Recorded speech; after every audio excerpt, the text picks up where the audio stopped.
A atividade de vocês é uma atividade criminosa que, no meu entender, terrorista também. O agronegócio brasileiro traz riqueza, empregos e modernidade ao Brasil.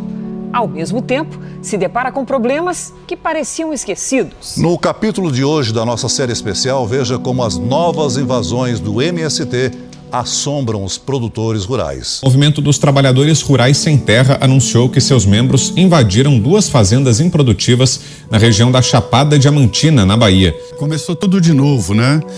Dando títulos, o presidente Jair Bolsonaro poderia acabar com o MST, agora estão ressuscitando. Terra improdutível, isso não existe mais aqui no Brasil. A terra é tão rara que todo dono está aproveitando integralmente a terra para produzir.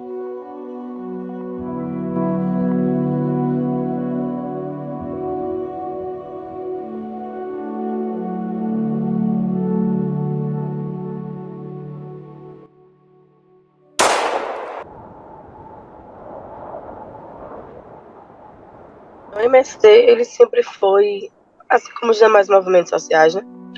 Sempre foi perseguido e justamente incomodar os grandes, digamos assim.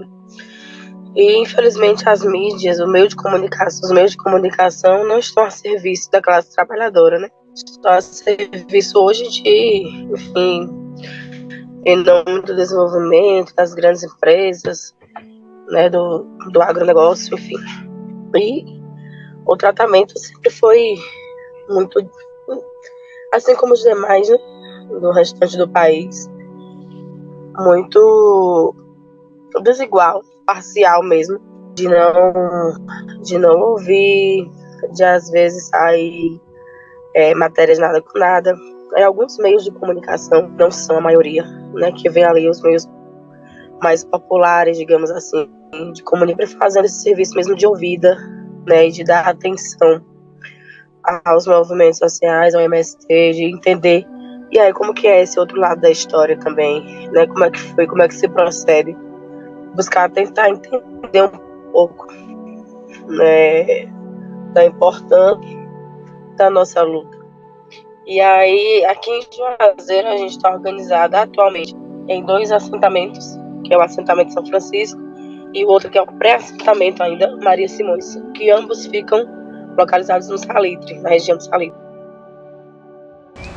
O Movimento dos Trabalhadores Rurais Sem Terra, o MST, surge oficialmente em 1984, dentro do Encontro Nacional de Trabalhadores Sem Terra, no Paraná.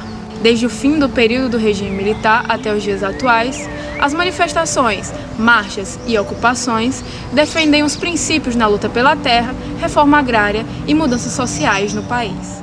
O MST é o principal movimento social brasileiro e, com toda certeza, um dos principais movimentos sociais do mundo, né? E ele tem um bom nível de atuação, presença em todo o território nacional praticamente, inclusive em Juazeiro, né, e na região do Vale do São Francisco, né. Então ele atua principalmente no sentido de trazer uma nova visão de mundo, né? É na verdade o que caracteriza o movimento social. Ele traz uma nova proposta, né, de agricultura, uma nova proposta, né, de desenvolvimento social, novas ideias, enfim. Ele atua, né, com o intuito de estabelecer e de promover uma mudança, digamos assim, estrutural, né, na sociedade. O MST entende a juventude como uma força política com potencial de transformação social. Os jovens que atuam no movimento lutam por dignidade de trabalho e pelo direito à educação pública e de qualidade, direitos que vêm sendo negados nos últimos anos pelo governo federal. O levantamento realizado pelo Grupo de Estudos e Pesquisa em Educação Rural na Amazônia, o GPERUAS, e pelo Censo Escolar do INEP, identifica que no Brasil mais de 104 mil escolas no campo foram fechadas nos últimos 21 anos. Apenas em 2021, mais de 3.400 escolas do campo encerraram suas atividades. Não costumamos chamar os nossos alunos de alunos, né? Nossos professores de professores, são educadores e educadoras. né? Porque quando nós dissemos que somos educadores e educandos, né, que são os nossos alunos, porque educando vem de um processo de educação que está sendo construído ainda, né? Que a gente ainda está por aprender, que a gente não sabe de tudo. Então a gente é uma construção que do dia a dia a gente vai aprendendo. Então a gente chama de educando e educadores. E nós temos a nossa educação própria, a educação do campo, né? A nossa pedagogia, que é a pedagogia da terra, que para além, né, de nós darmos o ensino, né, regular, que vem das diretrizes da educação, que vem da Secretaria da Educação, né, o modelo da alfabetização, nós temos a autonomia de darmos a nossa pedagogia, né, que é a pertença pelo espaço que ele convive, a pertença de uma ideologia política, e que da terra eles podem tirar o sustento dele. Na atualidade, o MST levanta uma diversidade de bandeiras que fazem parte do nosso dia a dia, como o movimento de mulheres, as movimentações em prol da negritude e as associações LGBTQIAPN+. Todas essas manifestações simbólicas acabam por gerar uma identificação da juventude com as pautas discutidas no movimento. Existe machismo ainda dentro da nossa direção, dentro da organização, mas com o tempo a gente veio rompendo, né, essas cercas e fomos pautando, né, a sigla LGBT dentro dos espaços políticos, né, e compreendendo que a nossa participação e a nossa presença ela é real e ela existe, sabe? Nós estamos ali, né, nós saímos dessa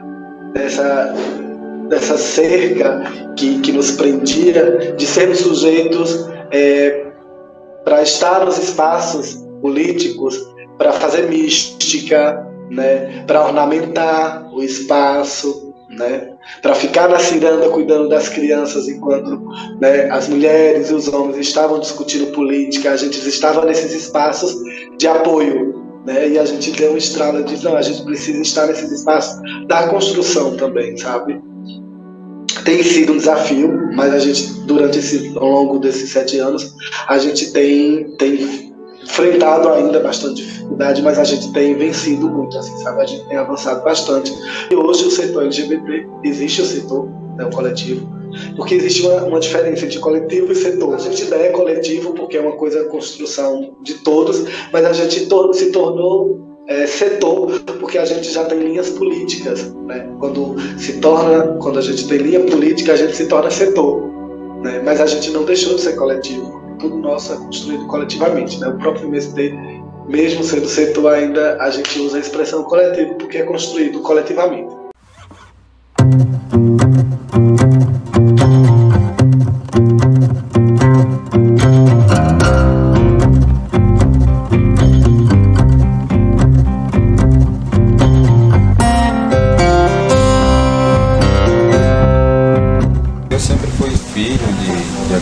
De trabalhador rural, do Salitre, né? Do Salitre, sempre dessa região. Meu pai, minha mãe, sempre trabalhador rural, minha mãe pescadora até hoje, pescadora artesanal. Meu pai também ainda continua no mesmo ramo da agricultura.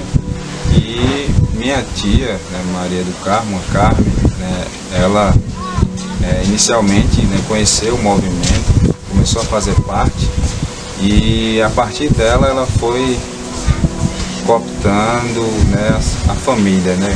Então foi um trabalho de base, que a gente chama, feito por ela para poder a gente chamar a gente para a terra. Então, a gente morava também numa área rural, né? A gente trabalhava ali no Sabiá 2, no Salitre, e aí minha tia trouxe essa possibilidade da gente ocupar uma área que é o acampamento Estrela, que até hoje existe aqui próximo também do São Gonçalo no Salitre. Então, nos nossos encontros, nas nossas formações, e até mesmo na ocupação de terra, é uma MST de inclusão. Então, né, todo mundo tem a oportunidade, através desse trabalho de base, seja nas periferias da cidade, né, seja nos bairros, enfim, na zona rural, é um movimento que inclui todo mundo.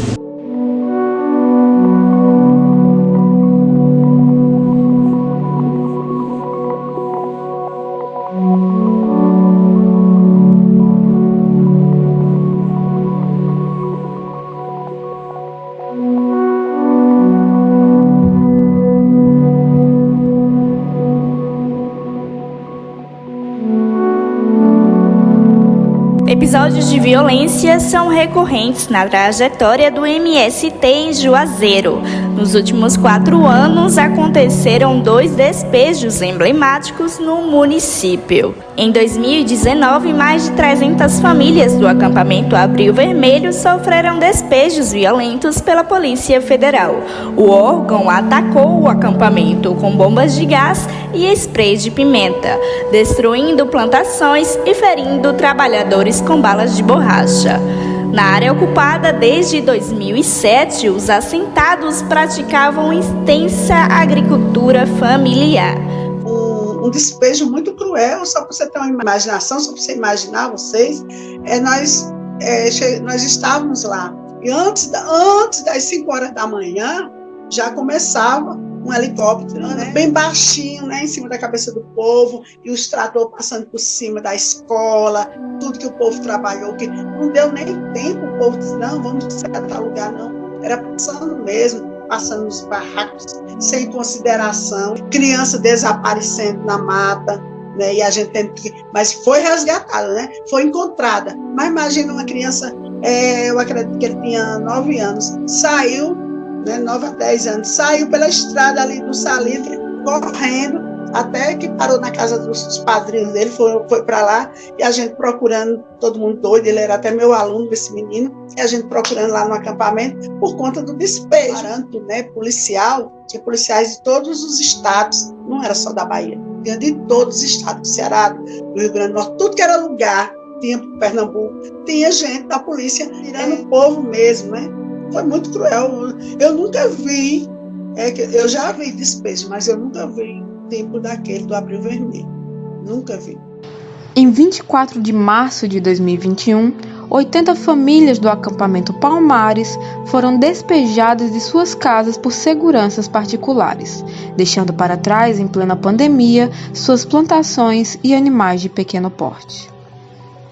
Então, quem conhece, quem passa a visitar e a conhecer a realidade, a fazer esse bate-papo e a ver ali na íntegra, percebe que é totalmente diferente daqui. Toda a área ali que ela não cumpre seu papel social, ela tem que ser destinada ao fim de reforma agrária. Essa luta ela tem que ser cotidiana, tem que ser diária, e que, né, não é por conta disso que a gente parou um dia sequer de lutar e de reivindicar